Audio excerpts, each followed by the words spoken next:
Her abusive ex-husband grabbed her by the hair right in the middle of the luxury gala, smiling because he thought the wealthy crowd would just watch. He thought he could humiliate her and drag her out. He didn't know who she came with. Across the room, the Korean Mafia boss didn't yell.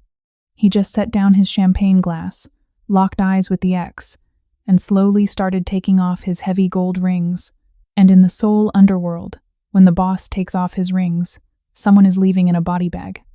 The Harrington Gala happened once a year, and it mattered in the way that only things built for appearances can matter loudly, expensively, and without substance.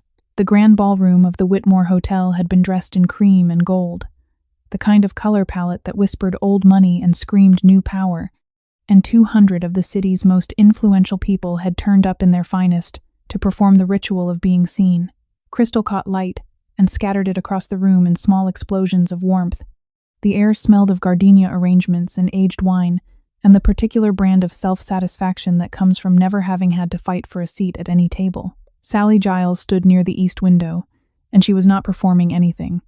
She was simply present, deliberately, quietly, stubbornly present. Her gown was the color of embers, a deep, burnished gold that caught every shift of the light, the kind of color that asked to be noticed without begging for it.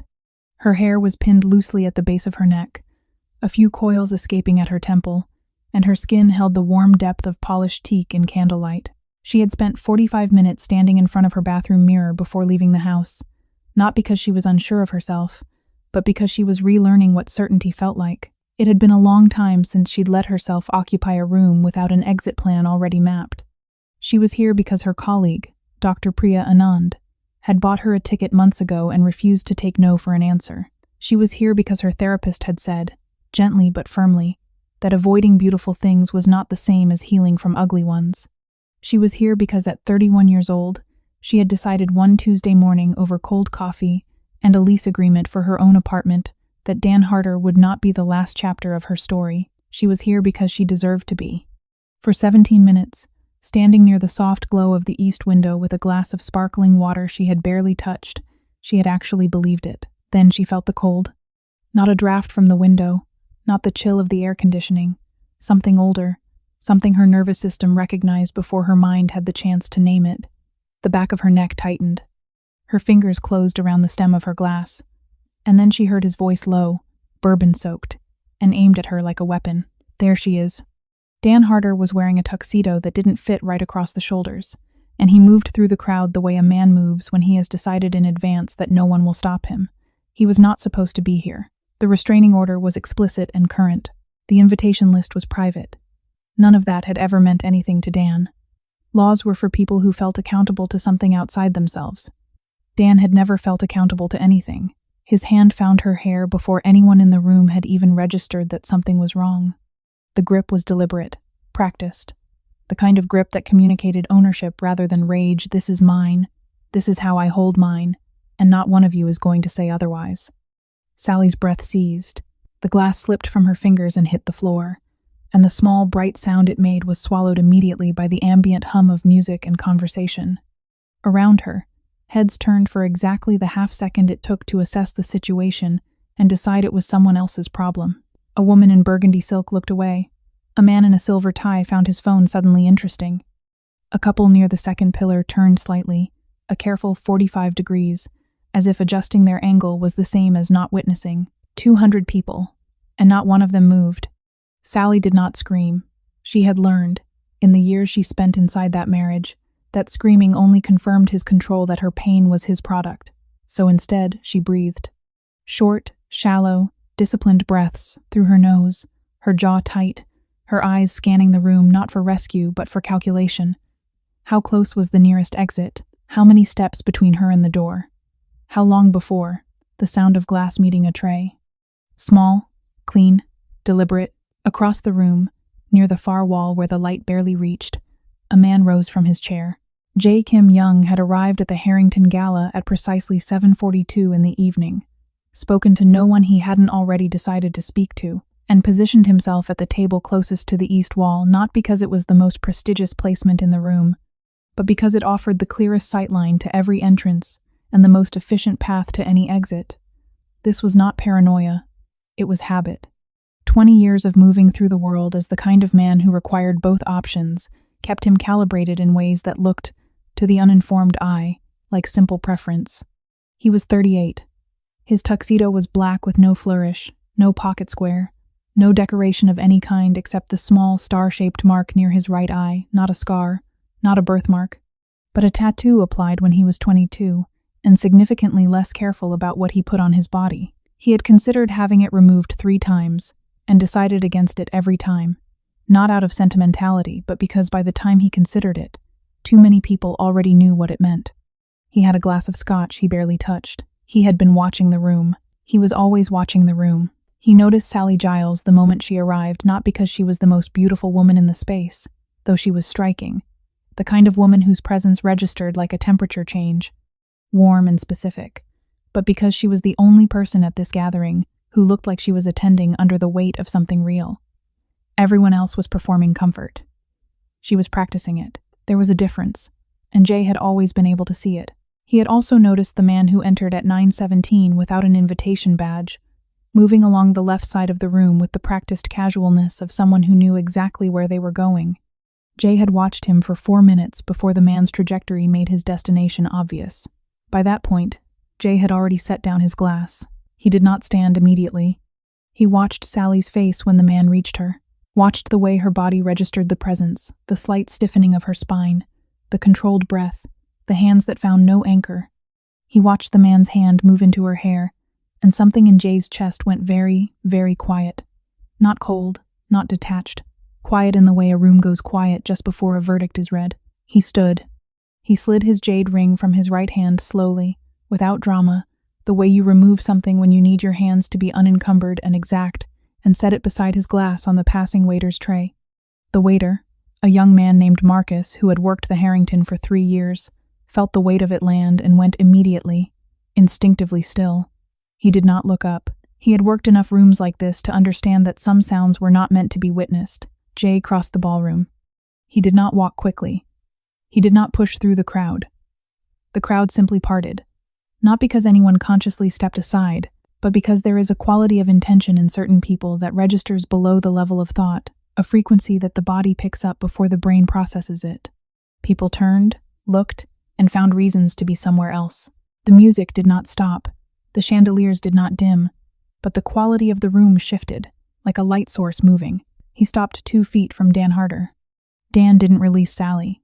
He turned his head slowly, the way emboldened men do when they've already decided that whoever is approaching doesn't concern them. He looked at Jae, looked at the star near his eye, looked at the ring-free hand, and something in his expression flickered just for a moment before the bourbon closed back over it.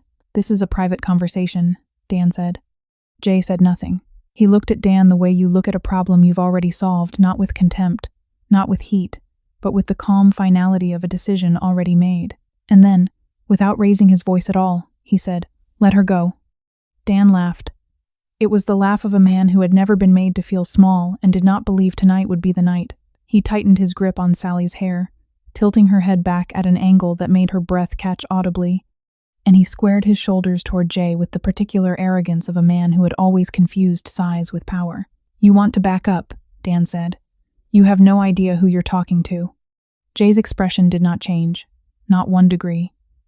His eyes moved briefly to Sally, a single, deliberate look that lasted less than 2 seconds, and in that look was something Sally had no name for yet. Not pity, not urgency, something steadier than both.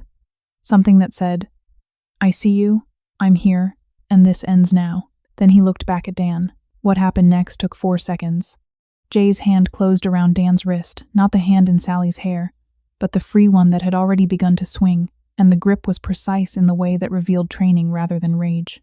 Dan's eyes went wide. The swing stopped mid-arc. The room heard a sound that was not quite a crack, but was close enough to it, and Dan's face collapsed from arrogance to something much more honest. His grip released. Sally stumbled forward, and Jae's other hand was already there at her elbow, brief, steady, gone the moment she found her footing, as if touching her was something he did only when necessary, and no longer than necessary, as if the boundary between helping her and claiming her was a line he was already, consciously, not crossing. Dan tried to recover. He straightened, flexed the wrist that Jae had just taught a lesson to, and opened his mouth to say something, the kind of thing men like Dan say when they have run out of physical options and still believe their voice is a weapon. "You have no idea what you've just done," Dan said. "I have lawyers. I have connections in this city that—" "I know exactly what you have," Jae said, still quiet, still utterly level. "And I know exactly what you don't have anymore." He didn't explain. He didn't need to. He simply looked at Dan for a long moment, the kind of look that lands like a signature at the bottom of a document, and then he turned to Sally. "Are you injured?" His voice, directed at her, was different. Not softer exactly, but open.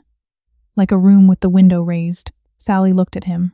Her heart was still hammering and her scalp ached, and she was trembling in the way that only happens when adrenaline meets relief. And she wanted to say something composed and assured, because she was a grown woman who did not need anyone to fight for her. But instead what came out was a very small, very honest no. He nodded once. "Then let's get you out of this room." He did not take her arm. He did not guide her. He simply turned and walked, and the crowd parted again. And Sally, because she was exhausted and because something in her body recognized, for the first time in a very long time, the difference between a man walking toward her and a man walking beside her followed.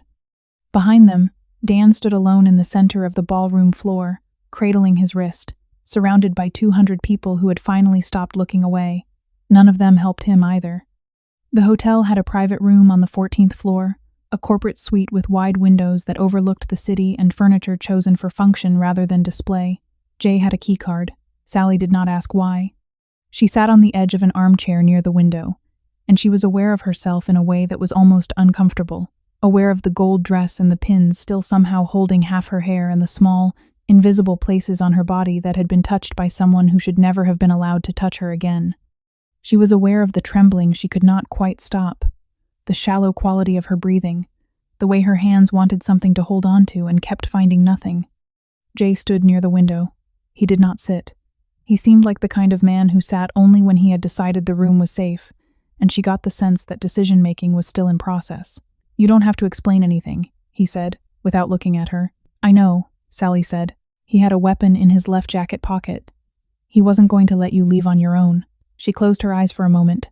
"How do you know that?" He turned from the window then, and she saw his face properly for the first time, not in the split-second chaos of the ballroom, but clearly, in the measured light of the room. He had sharp, composed features, and the kind of stillness in his expression that usually came from either great peace or great practice. The star tattoo near his eye was exactly as she'd noticed it downstairs, small, deliberate, asking for nothing. "I know a lot of things about Dan Harder," he said. "More than you might expect." The sentence landed in the room, and neither of them reached for it immediately. Sally looked at him. He looked back. And in that silence was the first thread of something that neither of them would name for a long time. Not attraction yet, not trust yet, but recognition. The particular recognition that happens between two people who have both survived things they never mention in polite company. "Who are you?" she asked. "My name is Jae Kim Young." "I know your name," she said quietly. "Half the business section knows your name. I'm asking who you are." He was quiet for a moment. Then, almost imperceptibly, the corner of his mouth shifted not quite a smile, but the shape of one, like a word thought and not spoken. "Someone who should have been in that ballroom a very long time ago," he said. Sally didn't respond right away. Outside the window, the city moved with the indifference of cities lit and busy, and entirely unconcerned with the two people 14 floors above it, who were sitting in the particular silence of people whose lives have just, without warning, become entangled. She didn't know yet about the anonymous payments to her legal fund that had arrived in small, untraceable installments every month for the past 8 months. She didn't know that her invitation to tonight's gala had been routed through a third party on his instruction. She didn't know about the man Dan Harder really was beneath the tuxedo, what he trafficked in, who he answered to, and why the man sitting across from her had reasons to want Dan dismantled, that had nothing to do with a ballroom, and everything to do with a war that had been running for 2 years in boardrooms and back channels and places that never made the news. She didn't know any of that yet. What she knew was this: she was not shaking anymore, and the man across from her had not once looked at her like she was something that needed to be rescued. He had looked at her like she was someone who deserved better. For tonight, that was enough. She did not stay at the hotel. Jae arranged a car not his, something unmarked and quiet, and a driver who did not ask questions or make conversation. And by 11 o'clock, Sally was back in her apartment, sitting on her kitchen floor with her back against the cabinet and her heels still on, working through the kind of decompression that doesn't happen in therapy sessions because it requires the absence of other people. She stayed there for 40 minutes. Then she took a shower, made tea she didn't drink, and opened her laptop to look up, for the first time with proper attention, the name Jae Kim Young. What came back was a curated kind of information, the kind that has been shaped by someone who understands the difference between visibility and exposure. There were business profiles. Young Capital Group, a Seoul-headquartered investment firm with holdings across logistics, real estate, and private equity. There were photographs at industry events always composed, always slightly removed from the center of the frame, as if he had agreed to be present but not documented. There was an interview with a Korean business publication from 4 years ago in which he said, when asked about his leadership philosophy, "I don't believe in controlling outcomes. I believe in controlling conditions." Sally read that line twice. She thought about the way he had handled Dan, not with fury, not with spectacle, but with the absolute absence of hesitation. The way his voice had carried no emotion and still somehow communicated more certainty than anything she had heard in years.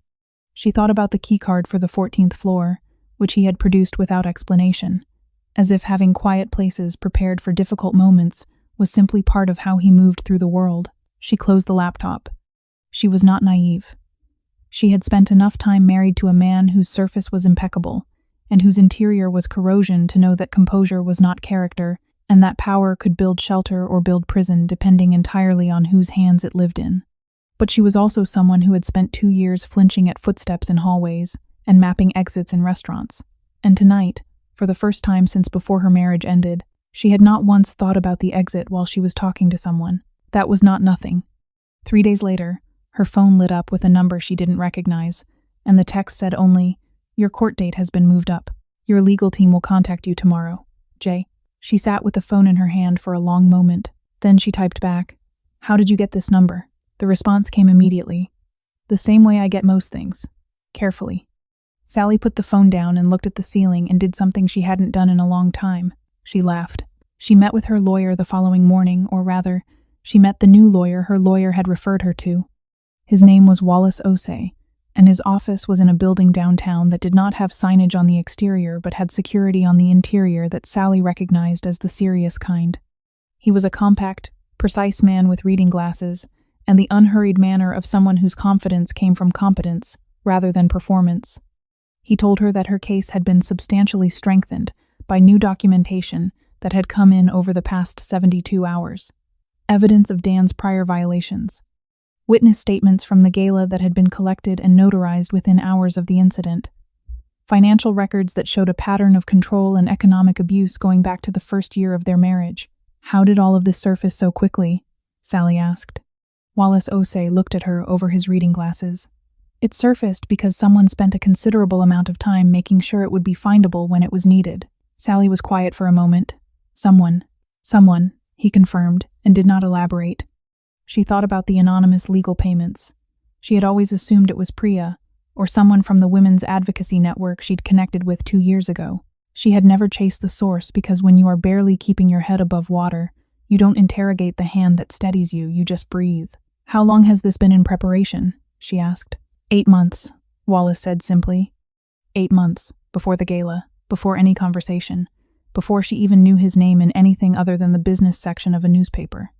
She walked out of that office and stood on the pavement outside for a moment, the mid-morning city moving around her, and she felt something shift in her chest, not gratitude, exactly, and not the uncomfortable weight of obligation, but something more complicated than both.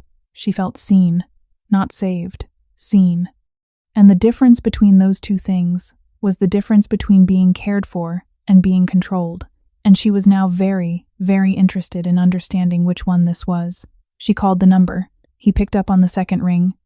"You've been watching my case," she said. Not an accusation, a statement that required a response. "Yes," he said. "For 8 months." "Yes. Why?" There was a pause, not the pause of a man assembling a lie, but the pause of a man deciding how much honesty the moment required. "Because I recognized something in Dan Harder's eyes in a photograph," he said finally. "I've seen that look before, on a different man, in a different city, and I wasn't in a position to do anything about it then." Sally was quiet.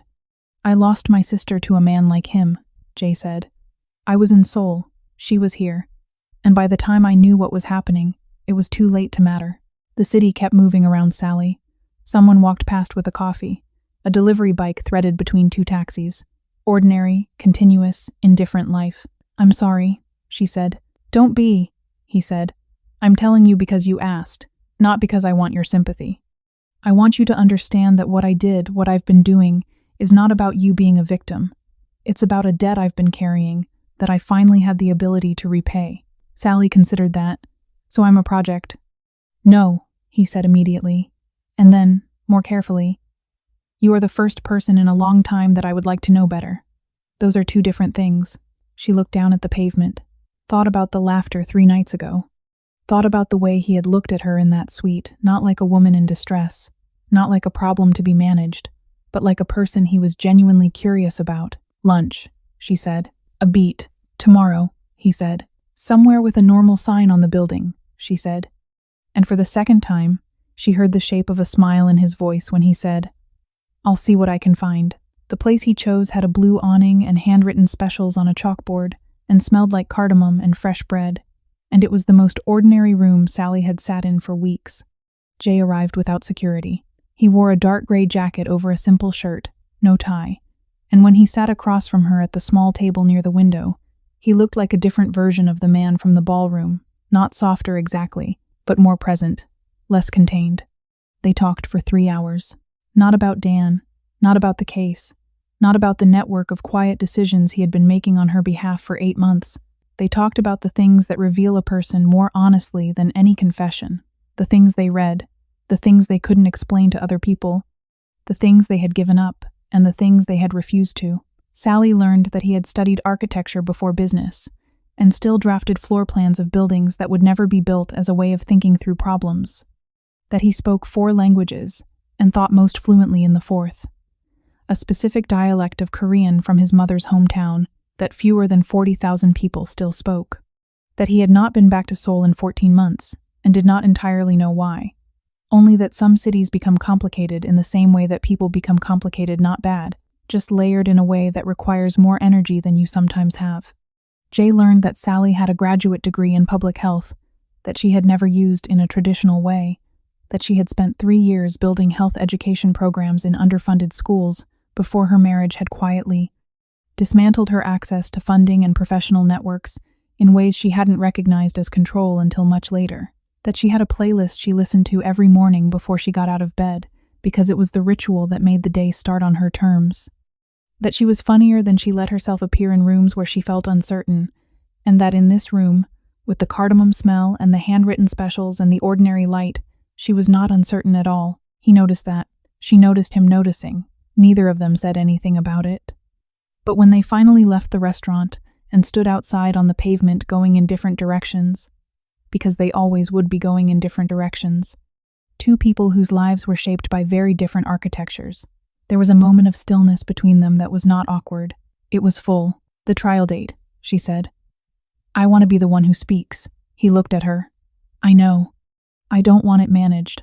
I don't want him just legally destroyed. I want to stand in that room and say what happened, and I want him to have to hear it. Then that's what happens, Jae said simply. She nodded, looked at him for a moment. Thank you, for what you did, and for, she paused, searching for the right word. For lunch, he said. For treating me like a full person, she said. He held her gaze for a beat, longer than necessary, and said nothing, and that said more than most things would have. Dan Harder's life began to come apart 3 weeks later. Not loudly, not in a way that made news or caused public scenes, because that was not how Jae operated. It came apart in the quiet, irreversible way of things that have been undermined at the foundation. Business partners became unavailable. Contracts were not renewed. The digital infrastructure that Dan had built over years, the accounts, the communication channels, the network of associates he relied on to keep his various operations functioning, developed the kind of systemic failures that look, to the untrained eye, like coincidence, but are, to anyone who understands the architecture of such things, anything but. Sally did not know the details. Jae did not tell her the details, not because he was hiding them, but because he understood, clearly, that there is a difference between a woman wanting her life secured and a woman wanting to be enrolled in someone else's war. He had been running a parallel operation for 2 years that had nothing to do with Sally, a systematic dismantling of the business syndicate that Dan Harder had been quietly serving. A network that dealt in influence and information in ways that walked the edge of several federal statutes, and Dan's assault on Sally at the Harrington Gala had been, for Jae, a gift. The kind of public, documented, witnessed event that moves a case from the theoretical to the irrefutable. What Sally knew was this. On a Wednesday evening, she received a call from Wallace Osei, informing her that new financial evidence had been submitted to the court, evidence that connected Dan to a pattern of conduct significantly more serious than the domestic charges, and that the prosecution was expanding the case accordingly. What she knew was that the man who had spent 3 years making her feel like she was nothing had, overnight, lost the financial foundation that had made his arrogance possible. What she knew was that when Dan tried to access his primary accounts on a Thursday morning, he found them frozen not by the court, not yet, but by mechanisms that the court would eventually confirm and legitimize, and that the number he called for help no longer answered. She did not feel triumphant when Wallace told her. She felt something quieter and more complex, the particular exhaustion of someone who has been braced for impact for so long that even good news takes a moment to register as good. She called Jae. "It's working," she said. "It was always going to work," he said. "You sound very certain about that." "I prepared for 2 years," he said. "Certainty tends to follow preparation." She was quiet for a moment. Then, "What happens to you when this is over? The business side of it." A pause. "What do you mean?" "I mean, I know enough now to understand that Dan isn't just my ex-husband to you. He's part of something bigger. And when you dismantle something bigger, it tends to have consequences." "It does," he said. "So what are the consequences?" He was quiet for long enough that she thought he might redirect. Then he said, "There's a faction in Seoul that will consider it a declaration. It may require me to spend some time there, dealing with the response." "How long?" "Months, possibly more." Sally absorbed that. She was sitting on her kitchen counter. She had started doing that recently, perching up high, which her therapist would probably have something to say about, and she looked at the window and the city beyond it. "Okay," she said. "Okay?" he repeated. "I'm not asking you to stay," she said clearly. "I'm asking because I want to know what I'm working with. What's real?" There was something in the silence that followed that felt different from his usual stillness. Warmer. Slightly less composed. "That's fair," he said. "It's practical," she said. "I've learned the difference. The courtroom was not glamorous. Courtrooms rarely are in the way that television suggests they are ordinary rooms, made weighty by what happens in them. And this one was no exception. Beige walls. Fluorescent light with one fixture that flickered intermittently. Rows of benches that creaked. The particular smell of old carpet and institutional cleaning product. Dan Harder sat at the defense table looking considerably less like a man who owned the room than he had at the Harrington 3 months ago. He had lost weight. His lawyer was efficient, but visibly managing limited resources, the kind of representation you end up with when your funding has been systematically redirected. He kept his eyes forward, and his jaw set, the performance of a man trying to hold onto a posture that no longer had the material beneath it to sustain itself. Jae was in the gallery, 3rd row, left side. He wore no tie. He did not look at Dan. He looked at the door at the front of the room, and when it opened and Sally walked in, he allowed himself 3 seconds of just watching her before he returned his gaze to neutral. She was wearing blue, a deep, steady blue, the color of something that has decided not to be moved. Her hair was down, and she carried nothing, no notes, no folder, just herself, which was the bravest version of prepared that existed. She sat, she waited.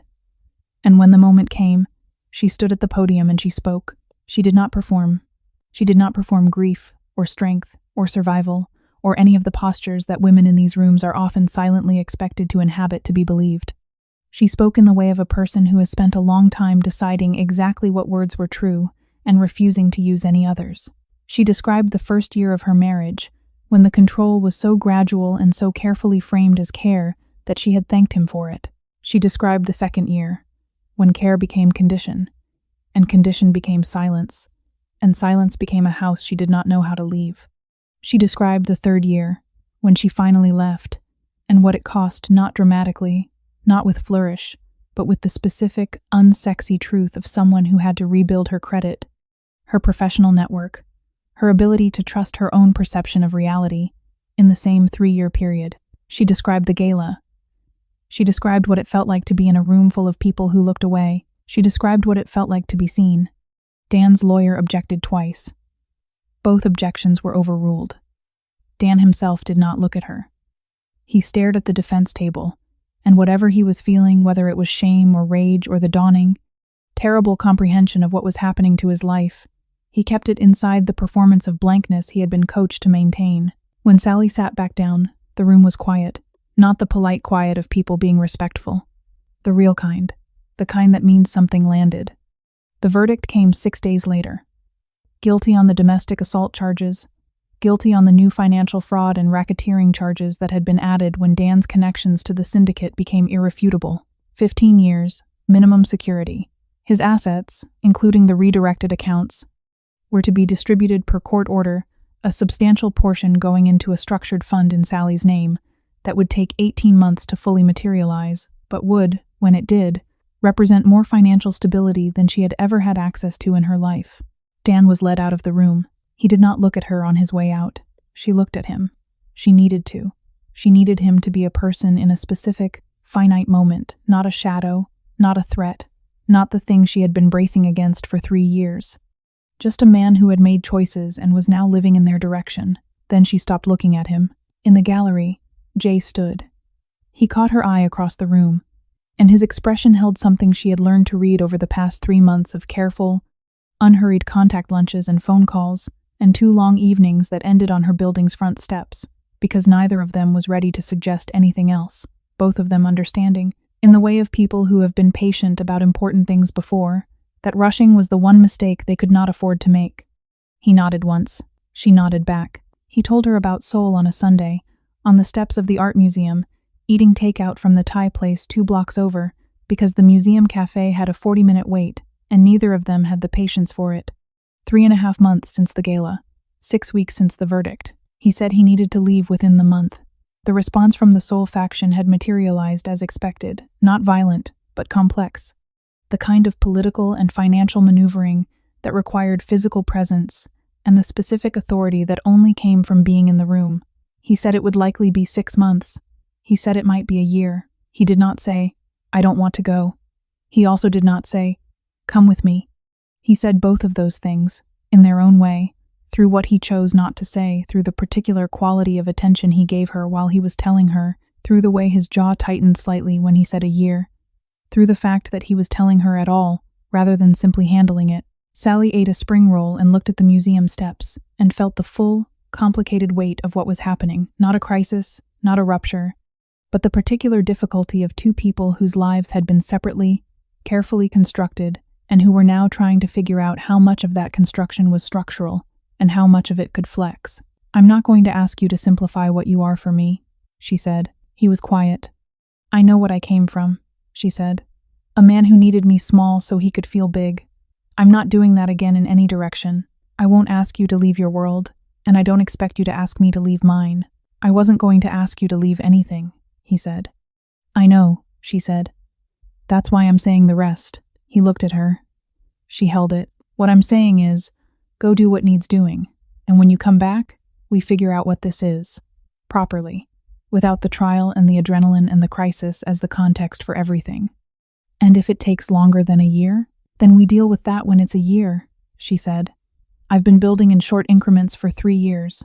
I know how to do it." He looked at her for a long moment. The way she had come to understand, he looked at things he was deciding to keep.